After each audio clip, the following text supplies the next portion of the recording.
एक बार की बात है, गंगा के किनारे एक वन में एक खरगोश रहता था। उसके 3 मित्र थे, बंदर, सियार और ऊदबिलाव। चारों ही मित्र दानवीर बनना चाहते थे। एक दिन बातचीत के क्रम में उन्होंने उपोषद के दिन परम दान का निर्णय लिया, क्योंकि उस दिन के दान का संपूर्ण फल प्राप्त होता है। ऐसी बौद्धों की अवधारणा रही।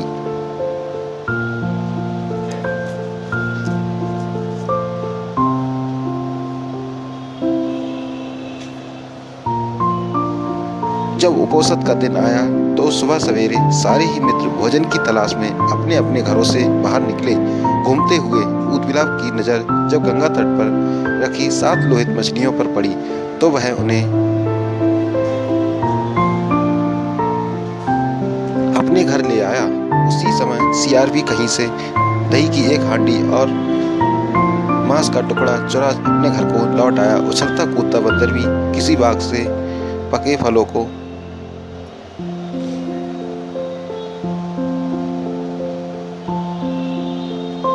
का गुच्छा तोड़ अपने घर ले आया। तीनों मित्रों ने उन्हीं वस्तुओं को दान में देने का संकल्प लिया, किंतु उनका चौथा मित्र खरगोश तो कोई साधारण प्राणी नहीं था। उसने सोचा, यदि वह अपने भोजन अर्थात घास पात का दान जो करे तो दान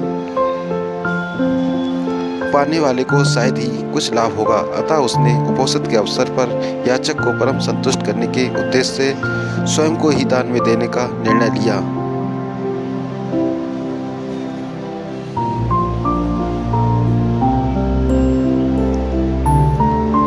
उसके स्वयं के त्याग का निर्णय संपूर्ण ब्रह्मांड को दोलायमान करने लगा और उस शक के आसन को भी तप्त करने लगा।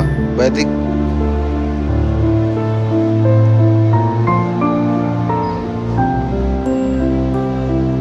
परंपरा में शक को इंद्र कहते हैं। शक ने जब इस अति अलौकिक घटना का कारण जाना तो उसे सन्यासी के रूप में वह उन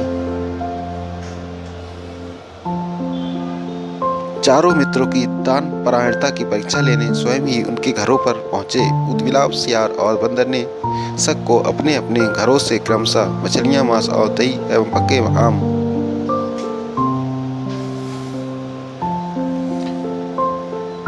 दिए, किंतु सबक ने उनके द्वारा दी गई दान को वस्तुओं को ग्रहण नहीं किया। फिर वह खरगोश के पास पहुंचे और दान की याचना की। खरगोश ने दान के उपयुक्त अवसर को जान याचक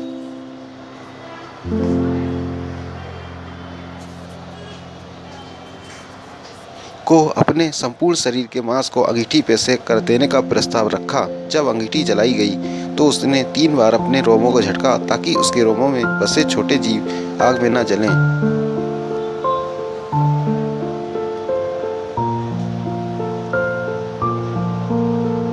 फिर वही बड़ी शालीनता के साथ जलती आग में कूद पड़ा। शक उसकी दानवीरता पर स्तब्ध हो उठे। चिरकाल तक उसने ऐसी दानवीरता न देखी थी और न सुनी थी। आश्चर्य, आग ने खरगोश को नहीं जलाया, क्योंकि वह आग जादुई थी।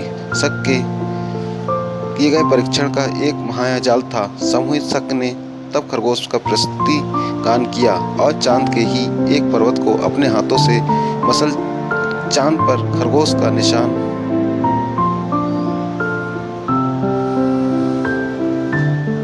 बना दिया और कहा, जब तक इस चांद पर खरगोश का निशान रहेगा तब तक हे खरगोश, जगत में तुम्हारी दानवीरता को याद रखेगा।